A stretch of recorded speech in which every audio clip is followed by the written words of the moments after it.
Hi hello నమస్తే welcome back to my channel ఈ తరం వారా. సో ఈరోజు వీడియో వచ్చేసి very tasty and simple easy rava kesari ఇంట్లో ఎలా చేసుకోవాలో ఈరోజు మీకు అయితే చూపించేస్తాను. సో దానికి కావాల్సిన ఇంగ్రీడియంట్స్ వచ్చేసి వాటర్, సో నెక్స్ట్ వచ్చేసి జీడిపప్పు, బాదం పప్పు, నెయ్యి, సో నెక్స్ట్ ఇంకా బొంబాయి రవ్వ అనమాట. సో 1 గ్లాస్ ఆఫ్ బొంబాయి రవ్వ తీసుకున్నాము. దానికి మనం 3 గ్లాసెస్ ఆఫ్ వాటర్ యాడ్ చేసుకోవాలన్నమాట. సో చక్కెర 1 గ్లాస్ ఆఫ్ చక్కెర యాడ్ చేసుకోవాలి. సో నెక్స్ట్ అయితే ప్రాసెస్ స్టార్ట్ చేసేసుకుందామా.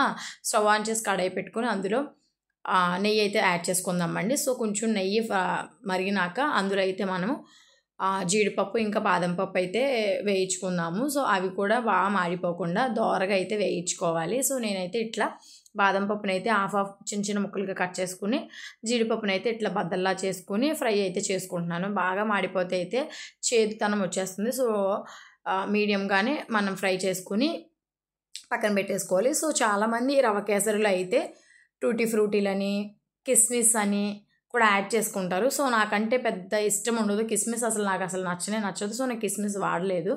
సో అది మీ ఆప్షన్ అనమాట. సో నెక్స్ట్ అవి అయితే తీసుకుని ఒక ప్లేట్లో పెట్టేసుకుందాము.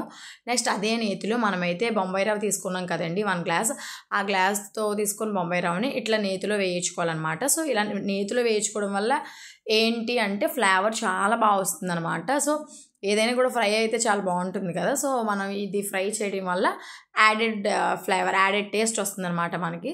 సో నెక్స్ట్ అది కూడా ఒక ప్లేట్లోకి తీసేసుకుని అదే బాండిలో మనమైతే 3 గ్లాసెస్ ఆఫ్ వాటర్ యాడ్ చేసేసుకుందాం అనమాట.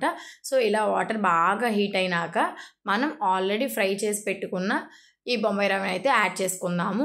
సో యాడ్ చేసేటప్పుడు చాలా జాగ్రత్తగా యాడ్ చేసుకోవాలండి. సో యాడ్ చేస్తూ మనమైతే దాన్ని కలుపుతూ ఉండాలన్నమాట, లేదంటే ఉండలు కట్టేస్తాయి. సో ఇదైతే లో ఫ్లేమ్లో ఉండాలన్నమాట. సో లేదంటే మాడిపోతుంది. సో మనం కలిపేటప్పుడు ఉండ లేకుండా కలుపుకుంటే బాగుంటుంది. ఉండలు ఉంటే అసలు బాగోదన్నమాట రవ కేసరి. సో కొంచెం ఒక 5 మినిట్స్ అట్లా ఆ వాటర్లో బాగా ఉడికినాక మనమైతే 1 గ్లాస్ ఆఫ్ షుగర్ తీసుకున్నాం కదా, అదైతే యాడ్ చేసేసుకుందాము.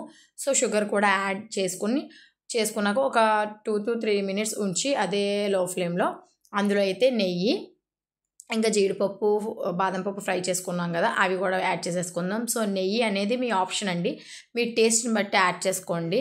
సో నేనైతే నెయ్యి ఎక్కువగానే తింటాను కాబట్టి నెయ్యి అయితే యాడ్ చేసేసుకున్నాను. సో నెయ్యి, జీడిపప్పు, బాదం పప్పు అన్నీ యాడ్ చేసేసుకున్నాక ఒక్కసారి మళ్ళీ మొత్తం అంతా మిక్స్ చేసుకుని ఇంకొక 3 మినిట్స్ పాటు లో ఫ్లేమ్లోనే ఉంచుకుంటే మన very easy and tasty simple rava kesari అయితే రెడీ అయిపోయిందండి. సో చాలామంది ఇందులో యాడెడ్ ఫుడ్ కలర్స్ కూడా వాడుకుంటారు, ఆర్టిఫిషియల్ కలర్స్ ఉంటాయి కదా అవి. నేనైతే మా ఇంట్లో ఎలాంటి కలర్స్ వాడమండి, ఏ వంటల్లో కూడా మేము యాడెడ్ కలర్స్ వాడము.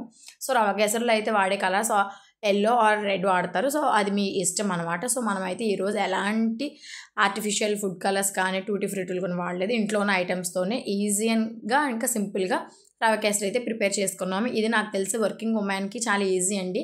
ఏదైనా నైవేద్యాలు, వ్రతాలు ఉన్నప్పుడు నైవేద్యంకి అయితే ఇది ఈజీగా ఉంటుంది.